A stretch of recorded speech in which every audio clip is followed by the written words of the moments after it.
ব্যক্তি পর্যায়ে সুদের লেনদেনকারী এবং যারা দাদন ব্যবসায়ী আছে তাদের এই সমস্ত আইন বহির্ভূত কর্মকাণ্ড বন্ধে একটা রিপ্রেজেন্টেশন বা দরখাস্ত দিয়েছিলেন একজন পিটিশনার শচীন্দ্রনাথ শীল নামের এক ভদ্রলোক। তো উনি হচ্ছে আজকের এই রিট পিটিশনের পিটিশনার। এটা দিয়েছিলেন মাইক্রো ক্রেডিট রেগুলেটরি অথরিটির চেয়ারম্যানকে। তো সেইটা নিষ্পত্তি উনি করেননি, যার জন্য উনি এগ্রিভড হয়ে রিট পিটিশন ফাইল করেছেন মহামান্য হাইকোর্ট ডিভিশনে। মাননীয় বিচারপতি জনাব আশরাফুল কামাল এবং মাননীয় বিচারপতি জনাব কাজী ওয়ালুল ইসলামের কোর্টে আজকে এটা শুনানি হয়। এর আগেও 3 দিন শুনানি হয়েছে। তো মহামান্য আদালত সন্তুষ্ট হয়ে আজকে রুল ইস্যু করেছেন এই মর্মে যে চিঠিটা দেওয়া হয়েছিল দাদন ব্যবসা এবং ব্যক্তি পর্যায়ে সুদের লেনদেন বন্ধের প্রতিকার চেয়ে যে চিঠিটা দেওয়া হয়েছিল সেটা নিষ্পত্তি যে করে নাই, এটা যে ইনেকশনটা এটা কেন অবৈধ ঘোষণা করা হবে না এবং এই ধরনের কর্মকাণ্ড যারা করছে তাদের বিরুদ্ধে ব্যবস্থা কেন গ্রহণ করা হবে না এই মর্মে রুল ইস্যু করেছেন, রুল নাইসা ইস্যু করেছেন। অ্যাট দ্য সেম টাইম একটা ডাইরেকশান দিয়েছেন মাইক্রো ক্রেডিট রেগুলেটরি অথরিটির চেয়ারম্যানকে যাতে 2 মাসের মধ্যে পিটিশনারের সংশ্লিষ্ট দরখাস্তটি নিষ্পত্তি করে প্রয়োজনীয় আইনগত ব্যবস্থা নেয়।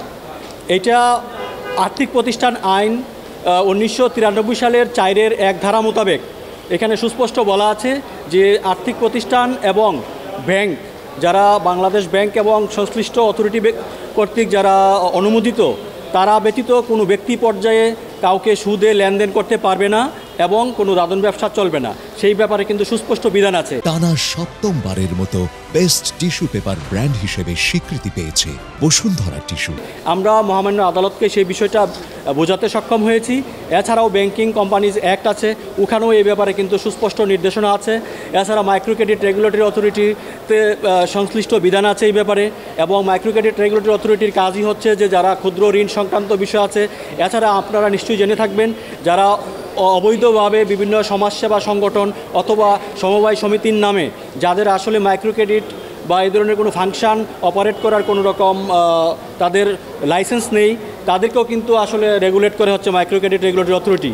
তো আজকের এই আদেশের মধ্য দিয়ে এদের যে কর্মতৎপরতা আছে এগুলা কিন্তু আদালত এই বিষয়গুলো আমলে নিয়েছেন মহামান্য আদালত এবং পরবর্তীতে এই আদেশটি দিয়েছেন। ব্যাংক এবং আর্থিক প্রতিষ্ঠান ছাড়া যারা অননুমোদিতভাবে ব্যক্তি পর্যায়ে এগুলো করছে তারা সাধারণত উচ্চ হারে সুদ নেয় এবং গ্রাম পর্যায়ের একদম রিমোট এরিয়ার যারা একদম আনপ্রিভিলেজড মানুষ আছে বিপদগ্রস্ত তাদেরকে জিম্মি করে ব্ল্যাঙ্ক চেক এবং স্ট্যাম্প নিয়ে নেন। পরবর্তীতে এমন ঘটনাও আছে যে ভিটে মাটি ছাড়া হয়েছে, এলাকা ছেড়ে চলে গিয়েছে, তাদেরকে নিষ্ঠুর নির্যাতনের শিকার হতে হয়েছে।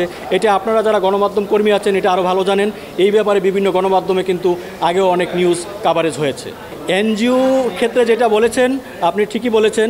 আমি আইনে যেটা আছে যে এনজিও যদি হয় তারাও ক্ষুদ্র ঋণ কার্যক্রম পরিচালনা করতে পারবে শর্ত সাপেক্ষে, যদি সেইটা মাইক্রো ক্রেডিট রেগুলেটরি অথরিটি অনুমোদন দেয় এবং এটা যেহেতু রেগুলেটিং বডি এবং এনজিও ব্যুরো আছে আপনি জানেন এনজিও ব্যুরো থেকে কিন্তু তাদের পারমিশন নেওয়ার বিষয় থাকে। তারা যাদেরকে পারমিশন দেওয়া আছে তারা পারবে। এবং আপনি আরও জেনে থাকবেন যে যারা অনুমোদিত বাংলাদেশে এই ধরনের মাইক্রো ক্রেডিট ট্রানজ্যাকশানের জন্য তাদের কিন্তু একটা তালিকা আছে, সেটা মাইক্রো ক্রেডিট রেগুলেটরি অথরিটির ওয়েবসাইটেও পেয়ে যেতে পারেন এবং এটা কিন্তু মেনটেন করা হয়। এই তালিকা যারা আছে এছাড়া কিন্তু অন্য কেউ আর পারবে না।